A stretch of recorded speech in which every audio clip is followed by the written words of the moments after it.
इस वक्त हमारे साथ हैं बालाघाट सिवनी संसदीय क्षेत्र से कांग्रेस प्रत्याशी रहे सम्राट सिंह सरस्वार जी। इस चुनाव की अगर हम बात करें तो आपको पराजय का सामना करना पड़ा, लेकिन इस पराजय को आप किस तरह से देखते हैं इस वक्त? देखिए, पराजय तो मैं इसको मानूंगा नहीं, क्योंकि पिछली बार जो चुनाव के रिजल्ट आए थे उसमें और अभी में हम लोग करीब 85-90 हज़ार वोटों से बढ़त लिए कांग्रेस पार्टी ने, और भारतीय जनता पार्टी ने मात्र 6-8 हज़ार की बढ़त ली है। और मैं मानूंगा कि जैसा हमारा जो टिकट का डिक्लेयर जो हुआ था वो मात्र 17 दिन पहले हुआ था, और उसके कारण हमें समय बहुत कम मिला, और करीब 8 विधानसभा में हमको सिर्फ 2-2 दिन काम करने का मिला, तो उसके कारण भी हमारे को थोड़ी तकलीफ गई है। लेकिन हमारे कार्यकर्ताओं ने जिस तरीके से अपना ईमानदारी और अपनी कर्मठता का परिचय दिया है और इतनी मेहनत किया है, मैं उन्हें धन्यवाद देना चाहूँगा। और साथों साथ हमारे मतदाताओं ने भी हमें जो सपोर्ट किया है, आज हम 5,32,000-33,000 अभी तक पूरे फिगर नहीं आए हैं, लेकिन 5,32,000 समथिंग का फिगर हमारे पास आया है। इतने वोट भी जो मुझे दिलाया है उन्होंने, तो मैं उन्हें बहुत धन्यवाद देता हूँ, क्योंकि हम लोग बहुत सीमित संसाधनों के साथ में चुनाव लड़े।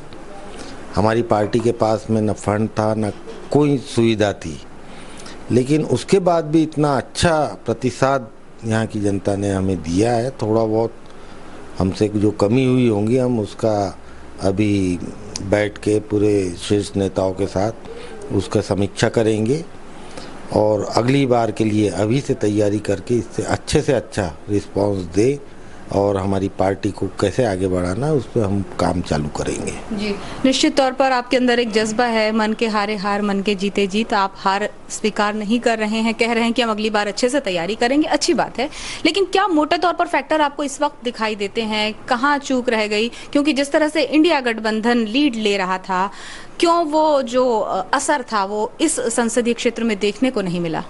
देखिए, फैक्टर तो हमारे भी समझ में नहीं आ रहा है, क्योंकि जिस तरीके से हमारा प्रचार प्रसार हुआ और लोगों से हमारे को फीडबैक जो मिल रहा था, उसमें तो हम 101% चुनाव निकाल रहे थे।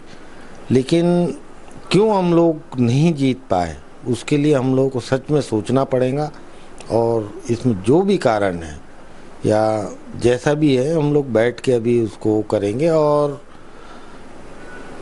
जिस तरीके से पूरे मध्य प्रदेश में एक भी सीट नहीं आई, 29 की 29 सीट बीजेपी को गई है, ये भी बहुत गहरा हमको सोचने पे विचार कराता है, क्योंकि एकदम से वन साइड चुनाव होना ये भी सोचने वाली बात है। तो हम लोग शीर्ष नेतृत्व और बड़े नेताओं से भी इस बारे में चर्चा करेंगे, और इसको सुधार लाने के लिए और कहाँ हमारे से गलती हो रही है उसके लिए हम आगे बढ़ेंगे। जी, संगठन या नेतृत्व की अगर हम बात करें तो कहीं ना कहीं लगता है कि जो ध्यान दिया जाना चाहिए था मध्य प्रदेश में वो नहीं दे पाए। दूसरा ये कि यहाँ पर कास्ट फैक्टर जो है, जातिगत समीकरण बहुत काम करता है। कहीं ना कहीं आपको नहीं लगता कि बालाघाट सिवनी संसदीय क्षेत्र में भी ये फैक्टर चला है? जी नहीं, मैं बिल्कुल नहीं मानता। जातिगत फैक्टर हो अगर चलता तो मैं 5,30,000-32,000 वोट अभी तक जो मेरे को दिख रहे उतने ले ही नहीं पाता। और इसके पहले भी चुनाव हुए, जातिगत के हिसाब से भी हुए, लेकिन हमारा परफॉर्मेंस इस बार का बहुत अच्छा है। हम लोग काफ़ी वोटों से बड़े हैं, तो मुझे नहीं लगता कि जातिगत फैक्टर उतना ज़्यादा चलता है। गुटबाजी के भी आरोप लगते रहे कांग्रेस पर। बार बार ये कहा जाता है कि कांग्रेस खुद के ही घर को इकट्ठा नहीं कर पाती। इस चुनाव में क्या ये देखने को मिला, या आपको लगता है पूरा परिवार मिलकर लड़ा, पूरी ताकत से लड़ा? नहीं, मुझे तो नहीं लगता ऐसा। हमारे सभी लोगों ने जितनी ताकत लगाई है, एक्चुअली समय कम मिला हम लोगों को, और कुछ संसाधनों की भी कमी हो सकती है, या भाजपा में जिस तरीके से यहाँ प्रधानमंत्री एक बार आ गए, उसके अलावा मुख्यमंत्रियों ने 5-5 बार यहाँ पे जैसे पार्षदों का चुनाव लड़ा जाता है उस तरीके का सांसद का चुनाव लड़ा है। उसके अलावा इनके कैबिनेट मंत्री यहाँ 8-8 दिन बैठ के चुनाव लड़ा है। तो अब आप सोच सकते कि हमारे बालाघाट सिवनी विधानसभा के लिए बीजेपी सरकार ने कितना नहीं सोच के रखा था और कितने नहीं डरे हुए थे। तो कहीं ना कहीं वो भी चीज़ हो सकती है। ईवीएम पर क्या कहेंगे, क्योंकि एक दिन पहले ही आप लोगों ने ईवीएम पर भी सवाल खड़े किए थे, इस वक्त क्या कहना चाहेंगे? देखिए, ईवीएम पे हमको डाउट तो है, लेकिन अब हारने वाला अगर बोलेगा तो हर कोई ये बोलता है कि ये बहाने बता रहे, लेकिन आज काउंटिंग के समय हमें काफ़ी कंप्लेंट आई। 1.5 महीने पहले चुनाव हुए थे, मशीनें स्ट्रांग रूम में रखी हुई थी और मशीनें 99% उसकी बैटरी चार्ज। इसके अलावा जो कुछ मशीनें ऐसी है हमारे सिवनी विधानसभा में जिसमें क्लोज करते वक्त 67% बैटरी थी और जब अभी खोली गई तो 99% बैटरी आ गई। वो समझ में नहीं आ रहा है। अब उसकी कंप्लेंट भी की है, राइटिंग में हमारा लेटर भी दिया हुआ है, लेकिन हमें ये बोला गया है कि उसके एक्सपर्ट आके बताएंगे ऐसा क्यों हुआ। चलते चुनाव में उनने इस चीज़ का डिटेल हमको नहीं दिया। तो ये बहुत सी चीज़ें हैं, अब क्या है वो तो मैं कंफर्म नहीं बोल सकता कि ईवीएम की गड़बड़ी है या क्या है। अब ये टेक्निकल चीज़ है और टेक्निकल लोग बताएंगे। जी। आगामी समय को अगर देखें, आगामी चुनाव को अगर हम देखें तो क्या कहना चाहेंगे तमाम मतदाताओं से, दर्शकों से? देखिए, आगामी चुनाव के लिए हमें अभी से स्ट्रांग होना पड़ेगा, अपनी कमियों को देखना पड़ेगा और जनता हमारे पक्ष में है, लेकिन कहीं ना कहीं कुछ ना कुछ छोटी सी गलती है जिसको संभालना पड़ेगा।